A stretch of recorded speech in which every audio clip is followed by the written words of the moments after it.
বিজেপির সংকল্পপত্রের প্রথম শর্ত ছিল ক্ষমতায় এলে আরজি করের ফাইল খুলব। আরজি করের ফাইল খুলল। তিনজন দুদে আইপিএস যারা একসময় কলকাতা সহ বাংলায় দাপটের সঙ্গে সবাইকে প্রভাবিত করে কাজ করেছেন, তিনজন সাসপেন্ড। যে ঘটনা ঘটেছে এত বেদনাদায়ক, আর সেটাকে যেভাবে চেপে দেওয়া হয়েছে, বাংলার প্রত্যেকটি মানুষ ব্যথিত। লক্ষ লক্ষ মানুষ এর বিরুদ্ধে প্রতিবাদ করেছেন ক্যান্ডেল হাতে নিয়ে, কিন্তু তাও সেই পরিবার ন্যায় পায়নি। মানুষ দুঃখী ছিলেন, মানুষ চাইছিলেন সত্য সামনে আসুক, দোষীরা সাজা পাক। তারই প্রক্রিয়া শুরু হয়েছে। তার সঙ্গে যারা যারা যুক্ত হন তাকে তো দায়িত্ব নিতেই হবে। একই দিনে আরও একজন দুদে পুলিশ কর্তা সাসপেন্ড, তার নাম শান্তনু সিনহা রয়, আজীবনের জন্য সাসপেন্ড।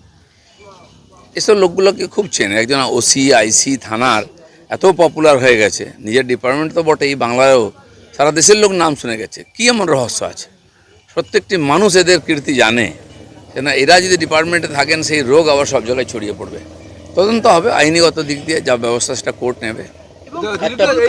একটা বেআইনি বাড়ি ভাঙা হচ্ছিল, বেআইনি বাড়িটায় আগুন লেগেছিল, বাড়িটা ইললিগাল, তার কোনো পারমিশন নেই।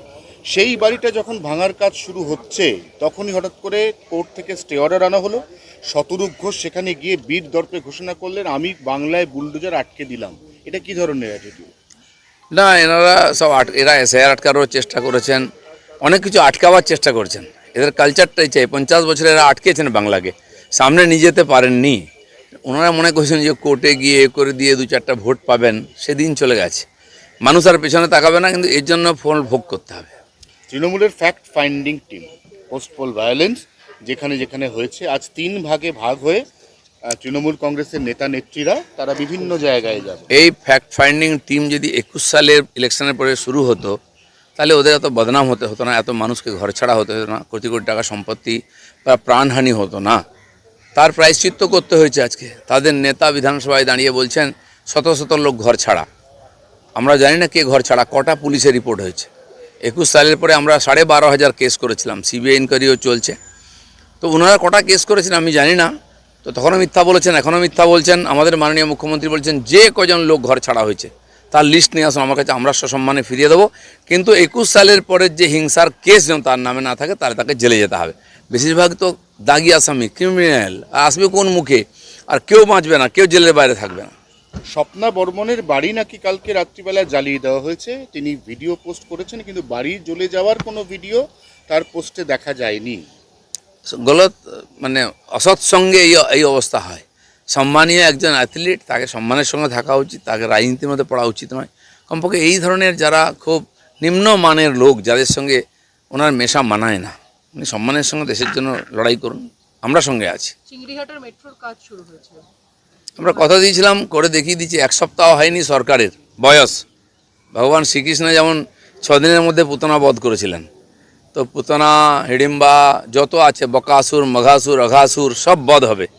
কাউকে ছাড়বো না আমরা। আমাদের মুখ্যমন্ত্রী যে স্পিডে কাজ করছেন, বিরোধীরা বুঝতেই পারছে না কোথায় ঘর সামলাবে, কি করবে।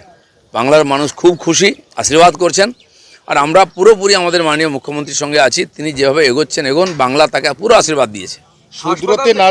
শুধরোতে না চেয়েও 1 ঘন্টা বাদে শুধরে গেল রাজাবাজার। কালকে রাজাবাজারে পিলপিল করে কিশোর বাহিনী, যারা বিভিন্ন জায়গাতে এই শামশেরগঞ্জ থেকে শুরু করে এই কিশোর বাহিনী তারা তাণ্ডব চালিয়েছিল। রাজাবাজারেও তারা কালকে এসে রাস্তায় বসে পড়ে দাবি তোলে যে এখানেই নামাজ পড়বো জুম্মাবারে। পুলিশের তেবার দেখে তারা 40 মিনিটের মধ্যে রণভঙ্গ দেয়, মসজিদের ভিতরে গিয়ে নামাজ পড়ে। ওরা যেন ভুলে না যায়, ভুল সময়ে জন্মেছে তো সেই জন্য প্র্যাকটিসটাও ভুল হয়ে গেছে। কিন্তু ভুলে যাবে না, যার সরকারটা পাল্টে গেছে।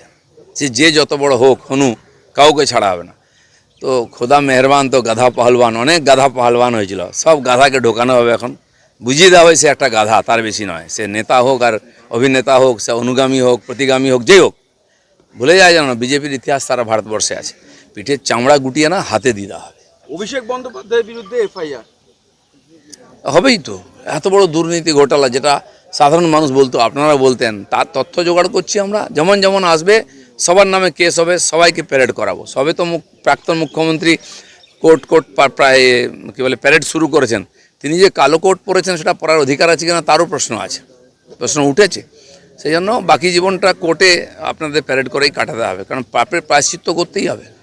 হাসপাতাল থেকে দালালরা উৎখাত পরিষেবা সচল করতে রেফার রোগ বন্ধ করতে জোরালো দাবাই মুখ্যমন্ত্রী শুভেন্দু অধিকারী গতকাল বৈঠক করছেন। করেছিলেন আমাদের মুখ্যমন্ত্রী রাস্তা বার করেছেন দালালাই বন্ধ করার জন্য। প্রত্যেকটি ওখানে যারা এমপ্লয়ি আছেন, রোগী আছেন, রোগীর আত্মীয় যারা আসেন চিকিৎসা, প্রত্যেকের হাতে আলাদা আলাদা রঙের ব্যান্ড দেওয়া হবে, বোঝা যাবে কে কী। এবং যারা দালালিগত প্রত্যেকের ব্যান্ড বাজানো হবে, এটা মুখ্যমন্ত্রী ঘোষণা করেছেন। তো সেই জন্য দালালাই নিজের থেকে বন্ধ হবে এবং বহু কিছু দেখতেন যেগুলো আপনার ফেস করতেন সেগুলো নিজের থেকে বন্ধ হয়ে যাবে। শরীর যদি খাওয়া দাওয়া ঠিক করে, ব্যায়াম করে, বিশ্রাম করে, অনেক রোগ চলে যায়। এখন সেটা শুরু হয়েছে পশ্চিমবঙ্গের ক্ষেত্রে, ভালোই ব্যায়াম হচ্ছে। তো এই সময় রোগ ব্যাধি সব ধীরে ধীরে সরে যাবে। প্রেসিডেন্সি জেলের ভেতরে সার্জিক্যাল স্ট্রাইক, শাহজাহান সহ সব মিলিয়ে 23টা মোবাইল ফোন বাজেয়াপ্ত।